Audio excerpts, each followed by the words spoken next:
We are now joined on MMA Opinion by the victorious Gunnar who beat Jorge Santiago tonight. A difficult fight, but we saw a lot more of your striking than we had in your last fight. Was that something that you had pre-planned on? Because a lot of people obviously have you down as a ground guy, but your stand-ups, not to be messed with either.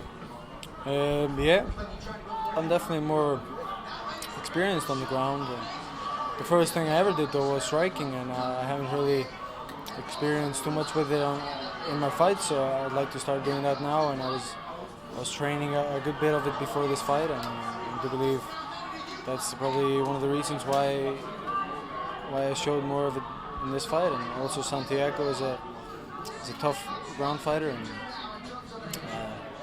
I was very happy about this fight. There's a lot of good situations and experience that I got from this. Now you landed some big shots on Hoyer. Were you surprised that you weren't able to finish him in that fight? Well, I didn't. I probably could have landed a little bit cleaner shots, and that's one of the things I want to work on. Hoyer is a tough fighter, and it wasn't easy to put him away. At least I didn't. So. Now he caught you with a big punch, or what it seemed like at the end. Were you any trouble with that, or was that just it was the end of the fight? You were just trying to back down. Yeah, I didn't feel that punch too much. I don't know why. I have to look at the tape. Maybe that looked very hard, but I think I was kind of moving with it, so that was definitely not something that affected me too much. Maybe it's my big hair that kind of went all over the place when he clipped me, but. It was hit me with harder shots on the bottom, to be honest. Yeah. Now you're kind of building up a bit of an online reputation about being a guy who doesn't show much emotion. Is that kind of from your past in training and jiu-jitsu and stuff like that? Just to once it's competition time, you're on for the game and not necessarily to show emotion.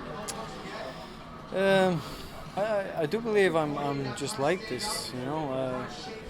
I don't really know what to show, what I should be, how I should be, to be honest. I guess I could be a little bit more dancing around or pulling faces or something. I don't know, but I think this is just the way I am. I do have very strong emotions, and I kind of have when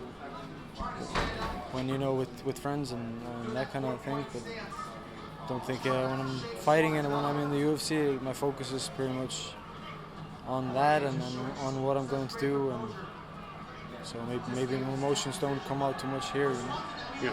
Now you've won 2 fights in the UFC now, both against guys who are very, very big welterweights.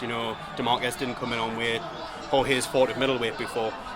What's next for you? Do you see yourself maybe nearly in competition with a top 10 guy, or is it just about trying to build some more experience before you make that kind of move?